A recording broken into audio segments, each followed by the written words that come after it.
Okay, so I'm up here on the roof. I'm up on the very top main section of the roof. So there's several kinds of roofing materials that they've used. This main portion that I'm standing on now is an asphalt roll roof. Then this is architectural asphalt shingle. Then this other lower section is roll roof again. Here they have the architectural shingles for siding, and they also did that out front as well.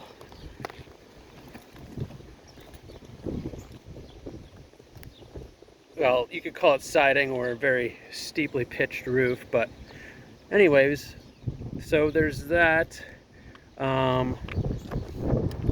We'll start with this roll roof. So it does look like it's probably the 15-ish years old. You can tell because it's starting to have granule loss. Generally, you don't have to recoat this roof like a flat roofing. You generally have to coat it over time to protect it from the sun. This kind with the granules on usually doesn't need it, but it doesn't last as long as the asphalt shingles. So this is like a 30-year shingle. This would be like a 15 to 20-year roof covering. So I have seen people successfully coat these to get them to last longer. So for example, this over here, this silver roof, that is like a torch down type roofing, and that you have to coat every so often. So you can do that with this to sort of get the life out of it, extra life out of it. But yeah, you can see that there is some granule loss. So this part of the roof has some damaged shingles. You can see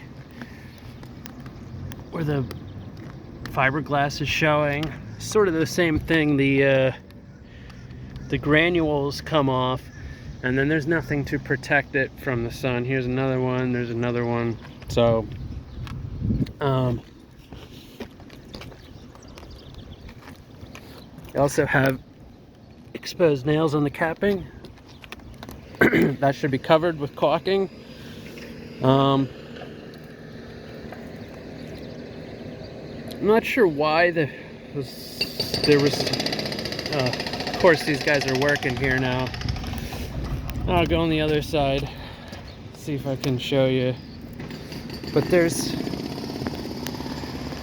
tar all along the siding here where that step flashing is, and generally that flashing's installed properly, doesn't need tar. So just makes me wonder if somebody's chasing a leak or not. Around the chimney here we can't see the flashing at all because it's been covered with tar. Usually when you see gaps like that, that's a good place that water can get in. So generally you would like to see the metal flashing around the chimney because the roof tar will dry out and crack. Do have a chimney or flue liner installed, so that's a good thing. There's a little bit of cracking here on top of the chimney and the crown here. Definitely want to seal these cracks to prevent this from getting worse. Okay. So, I mean, all in all, the roof is not in bad shape. It's but just know that roofs don't last forever.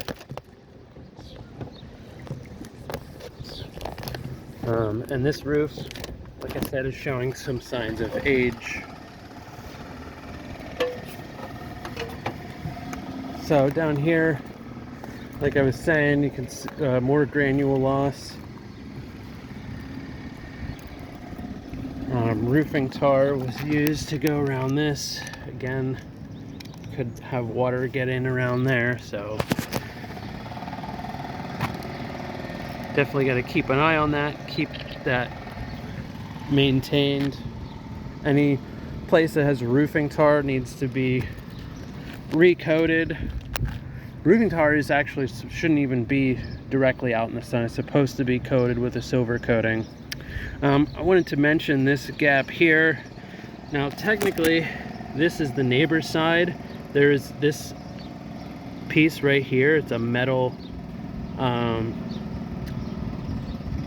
like a rib that runs along in between the two houses to sort of separate the two roofs. So this is technically the other side peeling up, but it could get in, you know, could leak through the middle and then get in on either side. So something you may need to get with the neighbor to discuss. But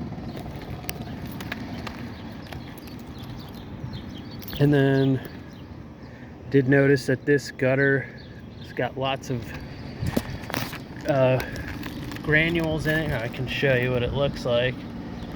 This granules, that was from the roof. It was originally on the roof and it washed off over time. It gets stuck in the shingles, or it gets stuck in the gutter. So, and then you can see that the water build up. The outlet's on that side, and the outlet is not blocked, you know, but there is lots of water and shingle grit in there. So so yeah, I think that's gonna be it. I took a quick peek at the front porch roof. It's pretty much, it's the same. Looks like they were all installed at the same time. So yeah, that's gonna do it.